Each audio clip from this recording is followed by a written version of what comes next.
La fermeture depuis plus d'une année de la frontière ougando-rwandaise de Gatuna symbolisait la rupture des relations économiques entre les Rwandais et l'Ouganda. Depuis, aucun citoyen des deux pays ni marchandises ne franchissait cette bourgade, principale voie du commerce transfrontalier entre les deux voisins. Aujourd'hui, à la faveur de la 4e quadripartite, les présidents Yoweri Museveni, Paul Kagame, Joao Lourenço et Félix-Antoine Tshisekedi Tshilombo viennent délier l'acte à la parole, comme il avait décidé lors de leur 3e quadripartite de Luanda le 2 février dernier.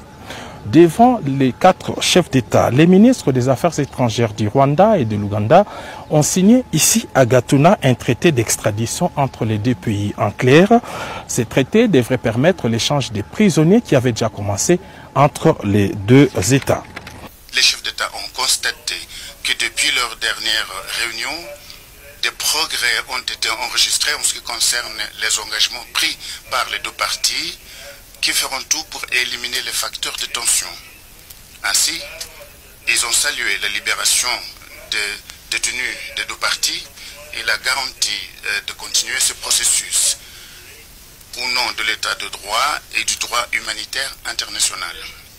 Les chefs d'État de la République d'Angola et de la République démocratique du Congo ont salué la signature du traité sur l'extradition entre la République du Rwanda et la République d'Ouganda.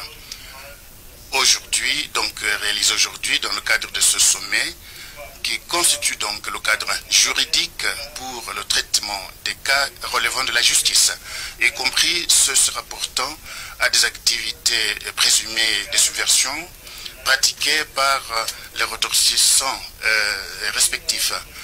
Le sommet a recommandé que la République d'Ouganda doit, dans un délai d'1 mois, vérifier les allégations de la République du Rwanda sur les actions qui viennent de son territoire et qui sont de nature subversive en Rwanda. Le gouvernement d'Ouganda doit prendre des mesures pour mettre fin à ces actions et cela doit être vérifié et conformé par la commission militaire ad hoc pour la mise en œuvre du mémorandum d'entente entre les deux pays. Une fois tenue cette recommandation et communiquée aux chefs d'État, les facilitateurs vont réaliser dans un délai de 15 jours à Gatuna un sommet quadripartite pour la cérémonie d'ouverture des frontières et la conséquente normalisation des relations entre les deux pays. L'autre image forte des Gatuna est la traversée de cette frontière restée fermée par les 4 chefs d'État. Le président Paul Kagame, Yoweri Museveni, Joao Lourenço et Félix-Antoine Tshisekedi Tshilombo ont traversé à pied ces ponts qui séparent les deux pays. Sa réouverture devrait donc favoriser le commerce transfrontalier entre le Rwanda et l'Ouganda.